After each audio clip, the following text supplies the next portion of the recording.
نورك بقعتك ومطرحك. بس رجع الرحلة لقني بوزك. انت باين خارج مو باك. فلا تقدمنا مع علم الله منين انت. عادي اصبر هذا علشان الناس، نحن نخدم الناس وننفع الناس، خصوصا انت يقول لك خير الناس انفعهم للناس، صح ولا لا؟ صح. ما انا معمال صح. معمال قل لي معمال. فهمتك 1000 مرة.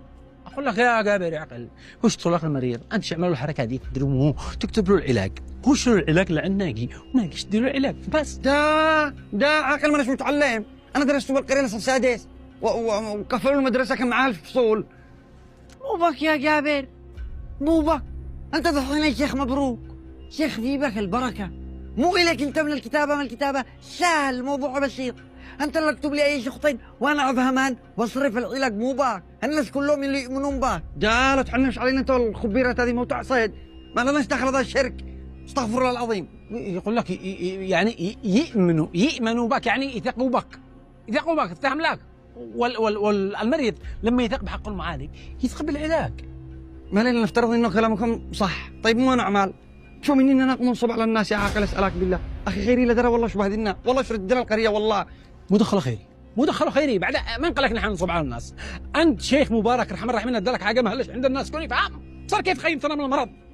مالك يا انت انسان عندك بركه صح ولا لا؟ ناقي ايه صح بركه عظيمه جدا والله يا اخي. انا قلبي بالذات لك انت ماناش مطمن لك يا عم ناقي لانك نصبت من ايام الموفيه. ايمن بموهبتك وشق طريق النجاح، مش قصتك عند ناقي له بلا. ايه هذه فرصتك لتنطلق الى العلا، تثبت نفسك. هي قش بقعتك قش يا شيخ. تفضل قش شو ما شاء الله كيف ولا ياكل المكان. يا انت يا شيخ. منو ذا؟ هذا زيدون هذا بيشتغل معك على اساس انه جني علشان قدام الزبائن عشان يصدقوا. ما هو كذب، جني صدق. تمر بياسة تمكنونيش طلع نزله. علاش ندخلك الامراض؟ ده منتقل الامر توترناش انت تفرق ليش؟ لا تدخلش حدا عاقل يفهمنا. ما هلش بطرفي غير قل هو الله احد والفاتحه مشي باموري وصل لي.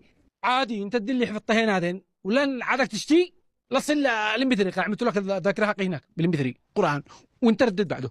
زيدون هذا شكون يشتغل معه قدام الزباين انه مريض حقي شفته لك انه يتعالج قدامهم عشان نغلط. يلا الله معاكم. تمام. لمن فرح لمن